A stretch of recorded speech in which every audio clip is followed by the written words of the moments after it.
Hey there everybody, Jed Johnson here from dieselcrew.com. Of course, you know they call me Napalm, and I've got a hopefully short video to talk about the Napalm's Nightmare today. This is going to go out in this week's edition of the weekly GSI newsletter. So some concerns have been brought up about the handles being too tight on the Napalm's Nightmare. So what I'm talking about there is you can take this Allen collar and you can pin this thing right up against the handles and it'll make it so it barely spins at all, and that is not at all what we want in this event. So I can slide these down, slide this one down anyway, tighten her back up, and you'll see that this handle barely moves. I actually have to crank on it for it to move. So going forward, it will be specified in the rules, and if I were you, I would go get your device and make this change right now so you can start training it this way. You need to take your Allen collar and slide it out so that it's even with the end of the frame bar. Now you saw before when I tightened it down in contact with the handle's barely moved. Now it spins freely, okay? So that is what we are looking for going forward in all GSI contests. And like I said, you should train this way so you're ready for it if you're headed to a contest. The object of all of these handles is for the handles to rotate, so we need to make sure it's like that. I've been sent multiple videos over the last few months, all the way up until Monday of this week, and this is still something that people are questioning.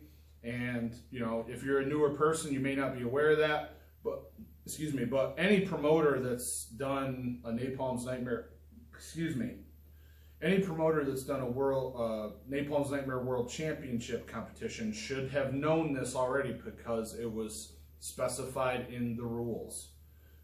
Actually, it was supposed to be 1/8 of an inch between the handle and the collar.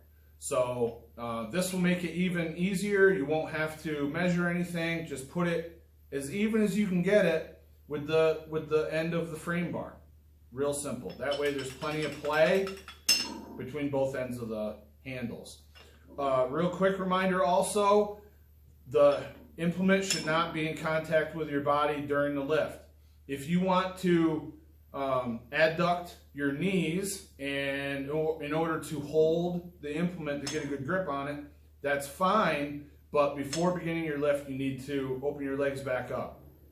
A short person, if they're having trouble maintaining space between their body and the handle, just put them on blocks. That resolves the whole situation. You can use wood blocks, you can use boxes, you can use plates. You know, whatever it takes in order to avoid that, but a nice smooth edged 100-pound plate works great, and anybody can stand on those. If there's any questions, please feel free to get a hold of me. The best email address to reach me at, for instance, if you have a question on the Napalm's Nightmare rules, if you would like to be added to the weekly GSI newsletter, email me at jedd.diesel@gmail.com, jed.diesel@gmail.com. Don't just reply to the newsletter email. The reason why is because that email address, the inbox is very cluttered. It has to do with some requirements for my newsletter system. I had to set up that new email address, and emails get buried. So please email me at jed.diesel@gmail.com for any kind of grip-related questions. I don't want your email to get buried or get missed, and you know, that is not a problem on my Gmail account. So use that going forward, please. Any other questions, just let me know. You can leave them in the comments section of this video below. And aside from that, all the best in your training, and let's keep on growing grip sport. It's going in the right direction. It's going great. I appreciate it, everybody. All the best in your training. Take care.